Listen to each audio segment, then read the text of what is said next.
Hello students, this is doctor Faizan Mirza.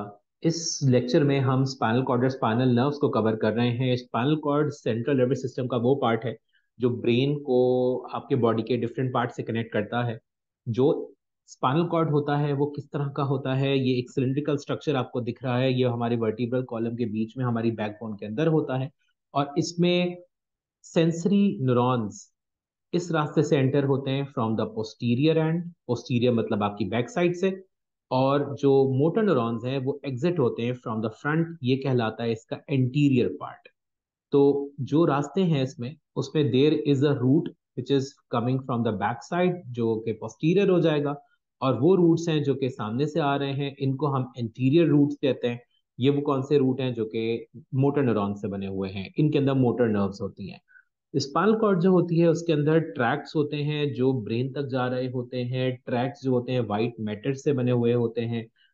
Exons होते हैं, bundles of axons inside the central nervous system. ये tracks हैं जो आपके पास स्पाइनल कॉर्ड में रन कर रहे होंगे from the to the brain and from the brain. और उसके बाद वो इंफॉर्मेशन को, स्टिमुलस को आगे ब्रेन तक पहुंचाएंगे और इंटीग्रेट करके ब्रेन उसको फिर इम्पल्स को आगे इलेक्ट्रिकल सिग्नल की फॉर्म में आपके इफेक्टर्स तक पहुंचाता है।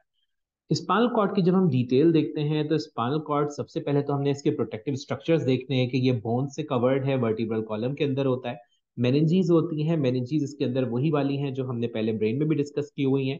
तीन मेनिंजीज के लेयर्स हैं। जो ड्यूरामेटर सबसे पहला आउटर मोस्ट है, ये थिक लेयर होता है, इरेगुलर डेंस कनेक्टिव टिश्यू का होता है। और ये आपके कंटिन्यूस होता है विद द एपिन्यूरियम जो कि कवरिंग है क्रेनियल और स्पाइनल नर्व्स की। एरेक्नॉइड मोटर उसके बाद सेकंड मिडिल लेयर है। ए वेस्कुलर होता है, थिन होता है। ए वेस्कुलर मतलब इसमें कोई वेसल्स नहीं होती। इसमें सेल्स ऐसे होती हैं जो थिन और लूजली अरेंज होते हैं, कोलेजन और इलास्टिक फाइबर्स होता है। और ये डेलिकेट लेयर है। इस डेलिकेट लेयर के जो अंदर जो स्पेस बन रही होती है between the dura mater and the subdural and the arachnoid mater is called as the subdural space. Subdural space में इंटरस्टिशियल फ्लूइड फिल हुआ हुआ होता है जो आपके टिश्यू फ्लूइड है। पायामीटर जो इनर मोस्ट है, ये डेलिकेट लेयर है। ये भी ये आपके स्पाइनल कॉर्ड ऑफ ब्रेन के साथ एडहेर किया हुआ होता है। स्क्वेमस और क्यूबॉइडल सेल्स होते हैं और इसमें डेंटिकुलेट लिगामेंट्स बन जाती हैं। ट्रायंगुलर स्ट्रक्चर्स बनते हैं मेम्ब्रेन के जिनको डेंटिकुलेट लिगामेंट्स कहते हैं। और जो स्पेस होती है एरेक्नॉइड मेटर और पायामीटर के बीच में, इसको हम सब एरेक्नॉइड स्पेस बोलते हैं, जो शॉक एब्जॉर्बिंग काम करती है बिकॉज में सेरेब्रोस्पाइनल फ्लूइड होता है। डायग्राम पे लोकेट करेंगे इनको। ये स्पाइनल कॉर्ड आपको दिख रही है। स्पाइनल कॉर्ड के पीछे वाला पोर्शन पोस्टीरियर है और जो फ्रंट वाला पोर्शन है ये एंटीरियर है। जब हम स्पाइनल कॉर्ड को देखते हैं तो स्पाइनल कॉर्ड के ऊपर हमें तीन लेयर दिखते हैं जो कि उसकी मेनिंजीज हैं। आउटर मोस्ट जो है वो ड्यूरामेटर है। ड्यूरामेटर के बाद एरेक्नॉइड मेटर है। ड्यूरामेटर और एरेक्नॉइड मेटर के बीच की जो स्पेस है उसको सब ड्यूरल स्पेस कहते हैं, जैसे भी डिस्क्रिप्शन में समझाया। उसमें इंटरस्टिशियल फ्लूइड फिल हुई भी होती है। एरेक्नॉइड मेटर जो कि मिडिल लेयर है, उसके बाद पायामीटर इनर मोस्ट लेयर है। इन दोनों लेयर्स के बीच में सेरेब्रोस्पाइनल फ्लूइड फिल्ड है because the space is called सब एरेक्नॉइड स्पेस। यहाँ पे सीएसएफ फिल हुआ हुआ होता है। जैसे पायामीटर के बारे में भी बात की थी, ये डेंटिकुलेट लिगामेंट बन रहे हैं, ट्रायंगुलर एक्सटेंशंस जो कि कंटिन्यूस होते हैं बाहर और ज्वाइन करते हैं पायामीटर। स्पाइनल कॉर्ड की जब हम एनाटमी की बात करते हैं तो स्पाइनल कॉर्ड में हमें पोस्टीरियर एंड पे एक डिप्रेशन नजर आता है जिसको हम कहते हैं मीडियन सल्कस, जो दरमियान से स्पाइनल कॉर्ड को डिवाइड कर रहा है दो पार्ट में। और एक एंटीरियर पे नजर आता है जो दरमियान से डिवाइड कर रहा है। दोनों में अगर देखा जाए तो जो एंटीरियर वाला है वो वाइडर है, इसको हम कहते हैं मीडियन एंटीरियर मीडियन फिशर। और जो पीछे वाला इतना वाइड नहीं है, इसको हम कहते हैं पोस्टीरियर मीडियन सल्कस। दरमियान में जो मैटर होता है आपके स्पाइनल कॉर्ड में, इनर रीजन में, this is the grey matter and the white matter surrounds it. Brain में अपोजिट होता है, ब्रेन में ग्रे मैटर बाहर होता है, वाइट मैटर अंदर होता है। स्पाइनल कॉर्ड में वाइट मैटर बाहर और ग्रे मैटर अंदर होता है। जो ग्रे मैटर होता है वो लिखता ऐसा है जैसे इंग्लिश अल्फाबेट का लेटर एच हो, और उस लेटर एच की ये क्रॉस बार है जो कि कंटिन्यूअस है विद द ग्रे मैटर। और इसके बीच में ही सेंट्रल कैनाल बन रही होती है। सेंट्रल कैनाल वो जगह है जहाँ सीएसएफ फ्लो करता है और पूरी आपकी स्पाइनल कॉर्ड में सर्कुलेट कर रहा होता है। जैसे अभी थोड़ी देर पहले भी जिक्र किया था, ये दो रूट्स हैं हमारे पास स्पाइनल कॉर्ड के। ये रूट जहाँ पे आपको स्वेलिंग नजर आ रही है, यहाँ से सेंसरी न्यूरॉन आपकी स्पाइनल कॉर्ड तक जाता है सेंसरी इंफॉर्मेशन लेके। और ये जो रूट आपको बाहर आता हुआ नजर आ रहा है, ये स्पाइनल नर्व में मोटर न्यूरॉन होगा। इसमें इसमें कोई स्वेलिंग नहीं होती। ये स्वेलिंग यहाँ इसलिए क्योंकि यहाँ पे सेल बॉडी होती है सेंसरी न्यूरॉन की। अभी थोड़ी देर में इस चीज को देखेंगे कि हमारे posterior part of spinal cord में हमें स्वेलिंग दिखती है स्पाइनल नर्व के रास्ते में, जबकि एंटीरियर के रास्ते में कोई स्वेलिंग नहीं दिखती, क्योंकि जिसकी सेल बॉडी है मोटर न्यूरॉन की, वो स्पाइनल कॉर्ड के अंदर होती है। ये डिटेल अभी थोड़ी देर में कवर करेंगे। पहले आते हैं एक्सटर्नल एनाटमी पे। जब हम बात करते हैं स्पाइनल कॉर्ड की, तो स्पाइनल कॉर्ड आपकी बैकबोन के अंदर है। जब बैकबोन के अंदर है तो बैकबोन की जब ग्रोथ हो रही होती है आपकी, तो जितनी बड़ी आपकी बैकबोन होती है उतनी ही स्पाइनल कॉर्ड होती है। But by the age of 4-5 आपकी एज में स्पाइनल कॉर्ड मजीद ग्रो होना रुक जाती है, जबकि बैकबोन फिर भी ग्रो होती रहती है। इसीलिए जो एडल्ट स्पाइनल कॉर्ड होती है वो अबाउट सिर्फ 42 to 45 सेंटीमीटर की होती है, और उसका डायमीटर अबाउट 2 सेंटीमीटर होता है, और आपकी बैकबोन इससे काफी ज्यादा लंबी है। समझने की बात यह है कि आपकी जो बैकबोन है वो आपकी पूरी बैक में चल रही है, जबकि ये वर्टिब्रल डिस्क से बनी हुई है, जबकि स्पाइनल कॉर्ड जो है वो खत्म हो जाती है, वो पूरी बैकबोन में आखिर तक नहीं चलती। स्पाइनल कॉर्ड की अपीयरेंस जब देखते हैं तो हमें सेगमेंटेड अपीयरेंस दिखती है। ऐसा लगता है अलग अलग अलग सेगमेंट्स हैं, और ये सेगमेंट्स ऊपर से नीचे तक सेम विड्थ के नहीं लगते। हमें पता चलता है कि दो जगह हमें इनलार्जमेंट्स नजर आती हैं। इनलार्जमेंट्स में एक इनलार्जमेंट नजर आती है इन द रीजन जिसको हम कहते हैं सर्वाइकल इनलार्जमेंट। सर्वाइकल इनलार्जमेंट ये पहली इनलार्जमेंट है जहां हमें जो इसका डायमीटर है स्पाइनल कॉर्ड का वो वाइडन होता दिखता है। उसके बाद एक और इनलार्जमेंट हमें दिखती है जिसको हम कहते हैं लुम्बर इनलार्जमेंट। ये हमें दो इनलार्जमेंट्स दिख रही हैं। स्पाइनल कॉर्ड के सेगमेंटेड अपीयरेंस को समझाने के लिए हम स्पाइनल कॉर्ड को डिवाइड करते हैं अकॉर्डिंग टू द वर्टीब्रा जो वहां पे स्पाइनल कॉर्ड के अराउंड प्रेजेंट है।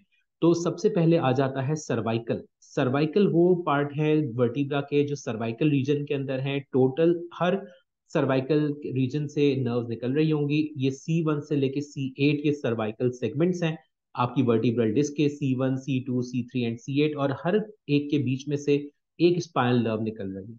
कुल मिला के आपकी पूरी स्पाइनल कॉर्ड में 31 पेयर ऑफ स्पाइनल नर्व्स होती हैं। 31 पेयर ऑफ स्पाइनल नर्व्स मतलब एक नर्व लेफ्ट पे जा रही है तो एक नर्व राइट पे जा रही है, ये एक पेयर ऑफ नर्व बन गया।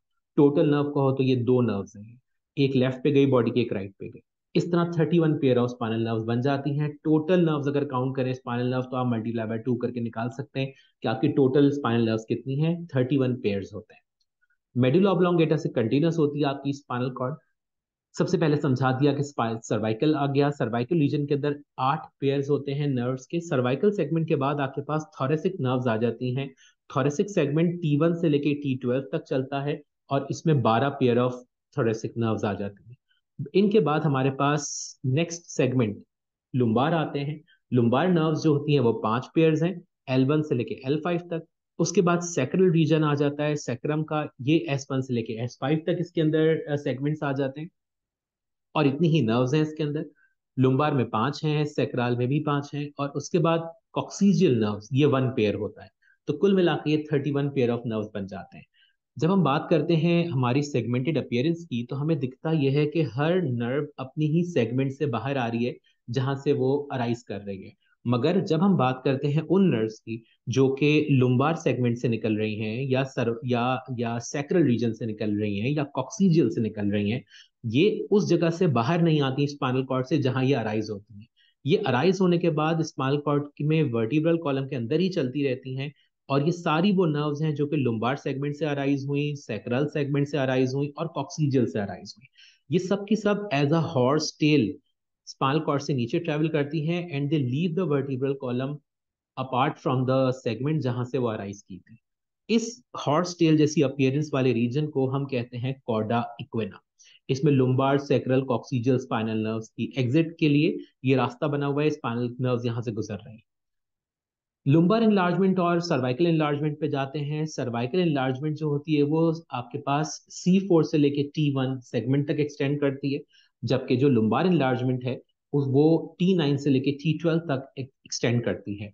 लोअर लिम्ब का जितना कंट्रोल है हमारा, वो सबका सब हमारे पास हमारे पास जो लुम्बार इनलार्जमेंट्स हैं वो कंट्रोल कर रही होती हैं। इसके बाद जब हमारे पास ये कवर हो जाती है इसकी labels of the external anatomy, इसमें एक चीज हम और देखते हैं वो ये कि ये जो कॉर्डा इक्विना चल रहा था ये कंटिन्यूअस होता है in the form of filum terminale. Filum terminale extension होता है पाया मीटर का। ये पाया मीटर का वो एक्सटेंशन है, अभी थोड़ी देर पहले पढ़ा था, ये इनर मोस्ट लेयर था जो कि एडहियर कर रहा होता है, स्पाइनल कॉर्ड को प्रोटेक्ट कर रहा होता है in the form of meninges. ये पाया मीटर एंकर कर देता है आपकी स्पाइनल कॉर्ड को into the hip bone, into the coccyx. ये कोसिक्स है, इस यहाँ पे इसको इंसर्ट कर देता है, एंकर कर देता है। जब हम बात करते हैं इंटरनल डिटेल की, स्पाइनल कॉर्ड की इंटरनल डिटेल पे जाएं तो इंटरनल डिटेल में आपको भी थोड़ी देर पहले ही मैंने बात समझाई कि स्पाइनल कॉर्ड को देखो तो स्पाइनल कॉर्ड में हमें एक रास्ता नजर आता है जिसके अंदर स्वेलिंग है। ये रास्ता पोस्टीरियर साइड से एंटर हो रहा है, तो ये हमारा बैक साइड है, ये पोस्टीरियर एंड है हमारी स्पाइनल कॉर्ड का। और ये जो सामने वाला पार्ट है ये हमारा एंटीरियर पार्ट है स्पाइनल कॉर्ड का। पोस्टीरियर एंटीरियर की आइडेंटिफिकेशन हमेशा इसी तरह की जाती है कि जहां पे ये स्वेलिंग्स बनी हुई हैं ये यकीनन करीब हैं पोस्टीरियर पार्ट के, और जहां स्वेलिंग नहीं बनी हुई ये एंटीरियर पार्ट के करीब है। दूसरी इसकी आइडेंटिफिकेशन ये होती है कि पोस्टीरियर एंड पे हमें एक बहुत बड़ा डिप्रेशन नहीं मिलता, एक माइनर ग्रूव मिलता है, इसको हम कहते हैं पोस्टीरियर मीडियन सल्कस, थोड़ी देर पहले नाम देखा था। और जो हमारा एंटीरियर रीजन है उसमें एक डीपर ग्रूव मिलता है, एक गहरा एक वाइड ग्रूव मिलता है, इसको हम कहते हैं anterior median fissure. Grey matter जो होता है वो इंग्लिश अल्फाबेट एच की तरह का होता है आपके स्पाइनल कॉर्ड के अंदर। स्पाइनल कॉर्ड को अगर बीच में से स्प्लिट करें तो राइट और लेफ्ट पार्ट में डिवाइड हो जाती है। राइट और लेफ्ट पार्ट में हमें बिल्कुल सिमेट्री नजर आती है, राइट पार्ट में और लेफ्ट पार्ट में। राइट पार्ट को अगर देखें या लेफ्ट पार्ट को देखें तो ये हमारा वाइट मैटर तीन पार्ट्स में डिस्ट्रीब्यूट हुआ हुआ है एक साइड का। इसी तरह दूसरी साइड का वाइट मैटर भी तीन पार्ट्स में डिवाइड हुआ हुआ है। ये जो तीन पार्ट्स में डिवाइड हुआ हुआ वाइट मैटर है, इसमें इस हिस्से में हमारे पास पोस्टीरियर वाइट कॉलम आ जाते हैं। इसके अलावा ये वाला हिस्सा जो हमारे पास बन रहा है स्पाइनल कॉर्ड का, इसमें लेटरल वाइट कॉलम होते हैं। और ये जो तीसरा हिस्सा बन रहा है हमारे पास यहाँ एंटीरियर वाइट कॉलम होते हैं। तो बेसिकली वाइट मैटर तीन कॉलम्स में डिवाइडेड है। इसी तरह जब हम ग्रे मैटर की बात करते हैं तो ग्रे में इसको मैंने व्हाइट कॉलम्स को मैंने यहाँ पे ब्लू के साथ मार्क किया हुआ है आइडेंटिफाई करने के लिए कि ये सारे व्हाइट कॉलम के पार्ट हैं। जब हम बात करते हैं ग्रे पार्ट्स की, जो ग्रे वाले पार्ट्स हैं उसमें सबसे पहले तो हमें हॉर्न्स नजर आते हैं। एक हॉर्न हमें नजर आता है जिसको हम कहते हैं पोस्टीरियर ग्रे हॉर्न। पोस्टीरियर इसलिए क्योंकि पीछे की साइड पे है, और ग्रे हॉर्न क्योंकि ग्रे कलर के पार्ट या ग्रे मैटर के पार्ट है ये जो ग्रे दिखता है। एक और पार्ट ग्रे हॉर्न का लेटरल है, इसे लेटरल ग्रे हॉर्न कहते हैं। और एक हमारे पास एंटीरियर ग्रे हॉर्न आ जाता है जो एंटीरियर पार्ट है। तो ग्रे मैटर भी तीन पार्ट्स के अंदर होता है in the spinal cord in the form of horns. ये रीजन जो सेंटर एच की क्रॉस बार बनती है ये बना हुआ, इसको कहते हैं ग्रे कमीजर। और ये ग्रे सेंट्रल ग्रे कमीजर के बीच के अंदर हमारे पास स्पाइनल कॉर्ड में सेंट्रल कैनाल होती है जिसमें सीएसएफ फिल हुआ हुआ होता है। This is the grey commissure, the line in the centre, and in the center of the gray commissure you have the central canal in which CSF is filled.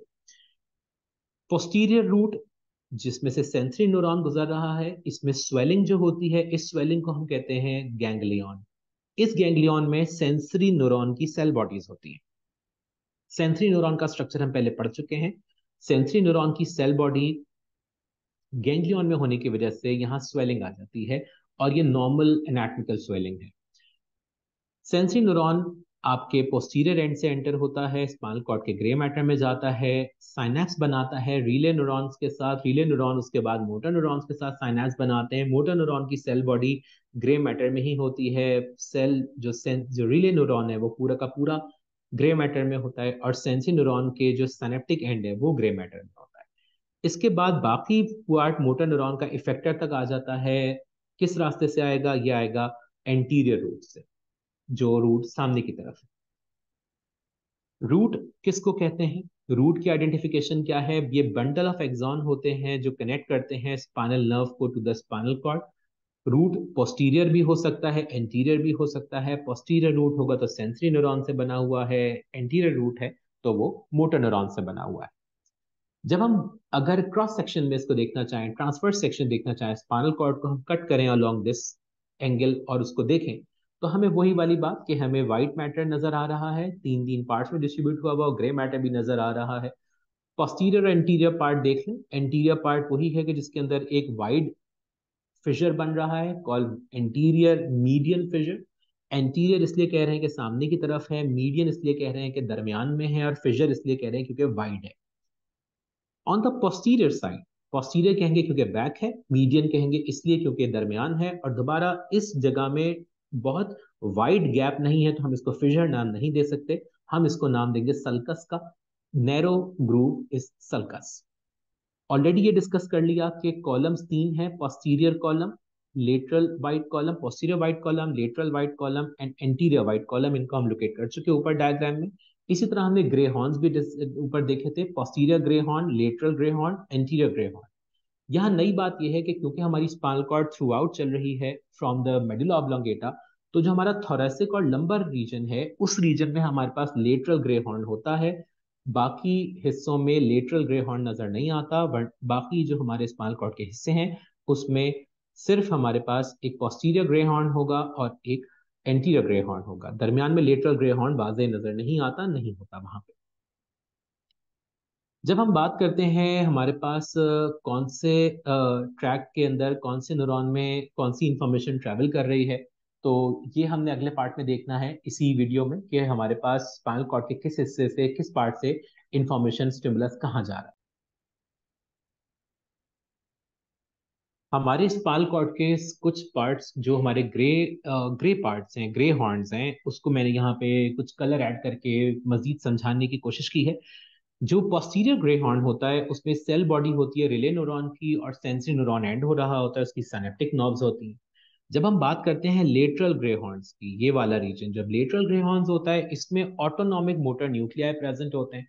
Autonomic motor nuclei हमारी autonomic activities control करते हैं of cardiac muscle, smooth muscle और glands. जबकि जो हमारा anterior grey horn है, anterior grey horn इस हिस्से में होगा। इसके अंदर कौन सी न्यूक्लियाई हैं? इसमें सोमैटिक मोटर न्यूक्लियाई हैं जो स्केलेटल मसल की कंट्रोल एंड कोऑर्डिनेशन करके देते हैं। आगे चलते हैं। जो हमारे पास डिटेल आती है कि हमारे पास स्पाइनल कॉर्ड में ट्रैक्ट्स हैं। ट्रैक्ट किसको कहते हैं? ट्रैक्ट कहते हैं bundle of axon within the central nervous system. जैसे शुरू में बात की थी कि स्पाइनल कॉर्ड आपके पास इंफॉर्मेशन को इंटीग्रेट करके पास ऑन करता है from the sensory inputs from your receptors to the brain and back from the brain to the effectors. तो ये करने के लिए आपके स्पाइनल कॉर्ड में ट्रैक्ट होने जरूरी हैं। ट्रैक्ट ऐसे हाईवे हैं, ऐसे रास्ते हैं जिससे इम्पल्सेस स्पाइनल कॉर्ड से होती हुई ब्रेन तक जाती हैं। ये आपको याद होगा कि स्पाइनल कॉर्ड में मेडुला ऑब्लोंगेटा ब्रेन का जो पार्ट है वही कनेक्ट हो जाता है स्पाइनल कॉर्ड के साथ। तो स्पाइनल कॉर्ड मेडुला ऑब्लोंगेटा और फिर ब्रेन के बाकी पार्ट्स को सिग्नल्स भेज सकता है इन ट्रैक्ट्स के थ्रू, और वो सिग्नल रिसीव भी कर सकता है, और सिग्नल को वो आगे पास ऑन कर देता है इफेक्टर तक। और इफेक्टर जो होता है या तो मसल होता है या ग्लैंड होता है, ये पहले भी डिस्कस किया हुआ है। ये हमारे पास स्पाइनल कॉर्ड की डिटेल दी हुई है कि किस तरह से ये पाथवेज काम कर रहे हैं, किस तरह से पाथवे काम कर रहा है। ये आपकी सेंसरी रिसेप्टर्स आपकी स्किन पे हैं। सबसे पहले ये स्टिमुलेट हुए, जब ये स्टिमुलेट हुए तो सेंसरी इनपुट आपके पोस्टीरियर रूट से होता हुआ आपकी इम्पल्सिव स्पाइनल कॉर्ड के ग्रे मैटर में देगा। ग्रे मैटर में साइनेप्सेस हैं, वो साइनेप्स बनेंगे और साइनेप्स के अक्रॉस इंफॉर्मेशन आगे चली जाएगी। कैसे चली गई? ये एक ट्रैक्ट है जिसको लिखा हुआ है sensory ascending tract. Sensory ascending tract का मतलब क्या है? ये ऐसा बंडल है एक्सॉन का जो सेंसरी इंफॉर्मेशन असेंड करके लेके जा रहा है, ब्रेन तक लेके जा रहा है। इसी तरह एक और साइनेप्स बना, ये भी सेंसरी असेंडिंग ट्रैक्ट तक लेके जा रहा है। इसकी भी वही मतलब है जैसे ये है कि सेंसरी भी है और असेंडिंग ट्रैक्ट है। ब्रेन में सिग्नल जाएगा, ब्रेन में सिग्नल इंटीग्रेट होगा, ब्रेन से मोटर या डिसेंडिंग ट्रैक्ट एक और रास्ते से व्हाइट मैटर के बंडल वापस आ जाएंगे, और ये आपके पास इनटू द स्मॉल कॉर्ड आएंगे, सिनैप्स बनाएंगे, और सिनैप्स जब ये बनाएंगे तो इनका सिनैप्स बनेगा विद द मोटर न्यूरॉन। ये रिले न्यूरॉन था, इस रिले न्यूरॉन के साथ सेंसरी न्यूरॉन ने इसको स्टिमुलेट किया था। रिले न्यूरॉन इस मोटर न्यूरॉन को एक्टिवेट कर रहा है, और ऊपर से जो मोटर इम्पल्सेस आई ब्रेन से वो भी मोटर न्यूरॉन को एक्टिवेट कर रही है। ये motor neuron somatic motor neuron है। Somatic motor neuron anterior root से इम्पल्स को लेकर जाएगा और आपकी स्केलेटल मसल की कंट्रोल में आपको हेल्प करेगा, या स्केलेटल मसल कंट्रोल देगा आपको। इसी के साथ साथ आपका जो ये स्टिमुलस था, ये आपके ऑटोनॉमिक मोटर न्यूरॉन पे भी जाएगा, और ऑटोनॉमिक मोटर न्यूरॉन इसको एक्टिवेट करेगा आपके कार्डिक मसल, स्मूथ मसल और ग्लैंड्स को। थोड़ी देर पहले हमने बात की थी के जो गैंग्लियन, जो आपके ग्रे हॉर्न्स हैं, ग्रे हॉर्न में लेटरल ग्रे हॉर्न्स और जो आपके एंटीरियर ग्रे हॉर्न्स हैं, उनमें सेल बॉडीज जो होती हैं वो इस हिस्से की सेल बॉडीज कंट्रोल करती हैं स्केलेटल मसल को, और यहाँ लेटरल ग्रे हॉर्न्स की जो सेल बॉडीज हैं वो कंट्रोल करती हैं autonomic activity of cardiac muscle, smooth muscle and glands. Next part हमारे पास आ जाता है स्पाइनल कॉर्ड में। हम डिस्कस करते हैं डर्माटोम्स की एक टर्म। डर्माटोम क्या होता है? अगर इस बॉडी के आप देखें तो बॉडी में हमारी जितनी भी स्किन है, उस स्किन में फेस के जितना पार्ट है, पूरा फेस, वो ट्राइजेमाइनल क्रेनियल नर्व है, trigeminal, it's called cranial nerve 5। इससे इंपल्सेस आपके पास फेस से ब्रेन तक जाती हैं और ब्रेन से आती हैं।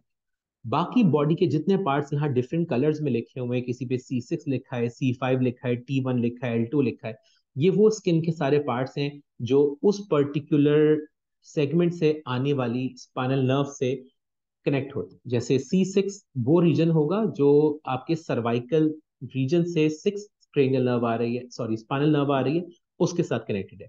इसी तरह C4 सेगमेंट 4 से आ रहा है आपके सर्वाइकल के। इसी तरह T1 थोरेसिक 1 से आ रहा है, S2 जो है वो सेक्रल से आ रहा है, सेक्रल 2 से, लुम्बार 3 जो है वो L3 लुम्बार से आ रहा है, and so on so fourth. अब ये जो सारी डिटेल है ये क्या बताती है?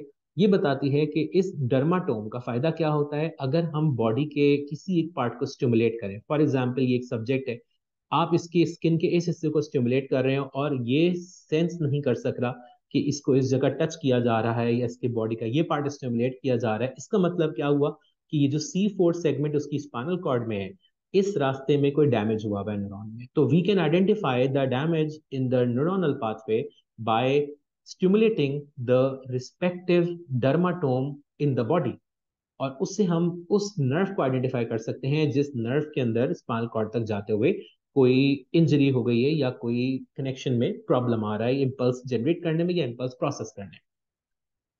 इसके बाद हमारे पास आ जाता है स्पाइनल कॉर्ड के अंदर जो ट्रैक्ट्स हैं, जो कॉलम्स हैं, उन कॉलम्स में कॉलम्स के नाम हैं। कुछ कॉलम्स के नाम याद रखने हैं, कुछ सेंसरी हैं, कुछ मोटर हैं। जो सेंसरी कॉलम्स हैं वो ब्लू कलर में दिखाए हुए हैं आपको, जो मोटर कॉलम्स हैं या मोटर ट्रैक्ट्स हैं वो आपको यहाँ पे दिखाए हुए हैं इन the form of red colours. हमने इन ट्रैक्ट्स के और इन कॉलम्स के नाम याद करने हैं और इनके फंक्शन याद करने हैं। पोस्टीरियर साइड पे देखते हैं तो पोस्टीरियर साइड पे हमें पोस्टीरियर कॉलम दिखता है।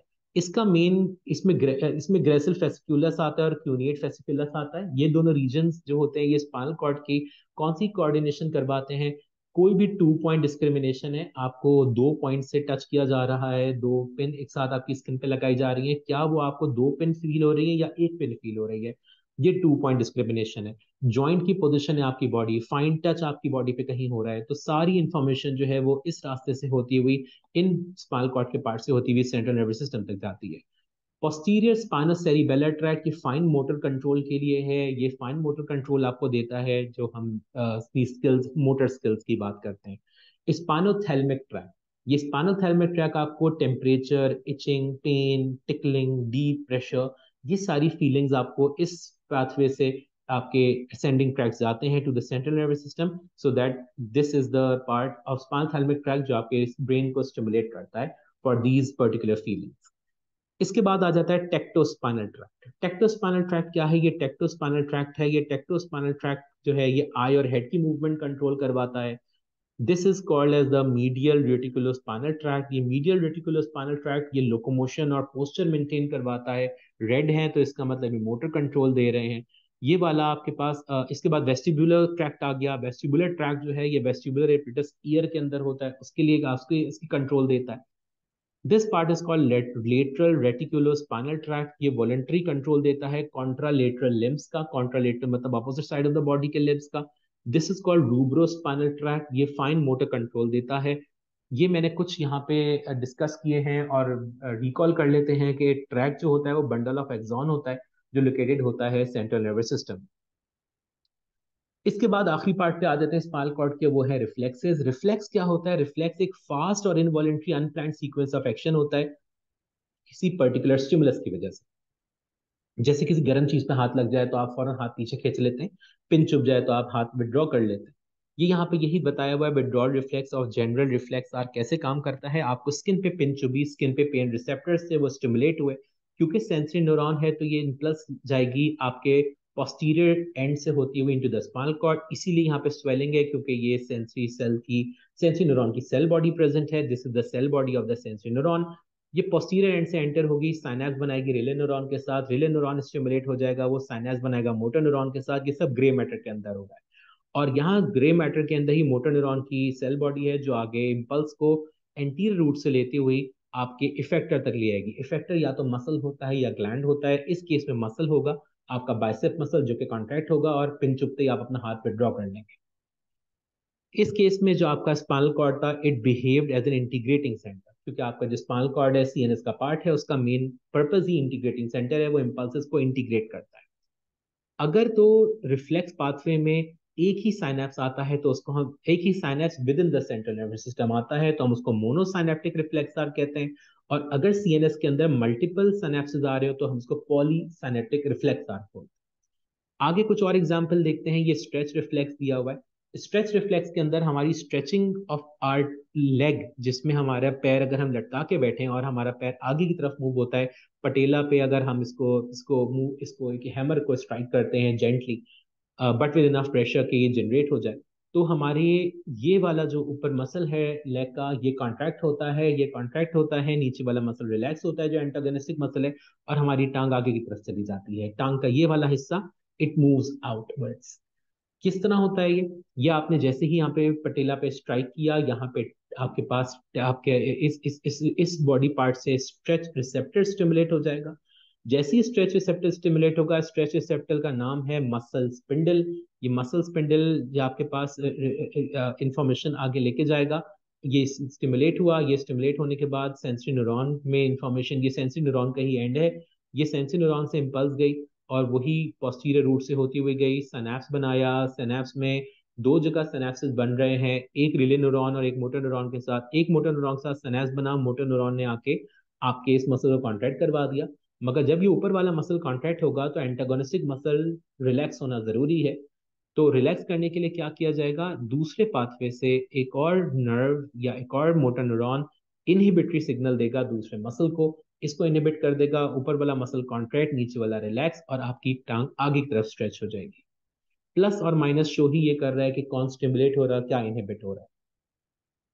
इसी के बिल्कुल रिवर्स आ जाता है टेंडन रिफ्लेक्स। टेंडन रिफ्लेक्स के अंदर हम अपने अगर टेंडन रिफ्लेक्स होता है जो कि इनिशिएट होता है at the level of tendon organ, अगर इस हिस्से को स्टिमुलेट किया जाए तो हमारी टांग पीछे की तरफ जाती है। अब ये क्यों होता है, ये भी इसी तरह है कि इस केस में अगर आपने टांग अपनी पीछे की तरफ मूव करनी है तो आपने ऊपर वाला जो आपके थाई मसल है इसको अब आपने रिलैक्स करवाना है और नीचे वाले मसल को कॉन्ट्रैक्ट करवाना है, तभी ये टांग पीछे की तरफ खींचेगी।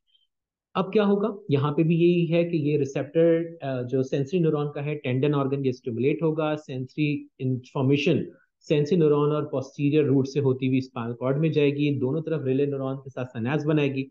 रिले न्यूरॉन दोनों एक्टिवेट हो जाएंगे, एक रिले न्यूरॉन अगले मोटर न्यूरॉन को इनहिबिट कर रहा है, एक रिले न्यूरॉन अगले मोटर न्यूरॉन को एक्टिवेट कर रहा है।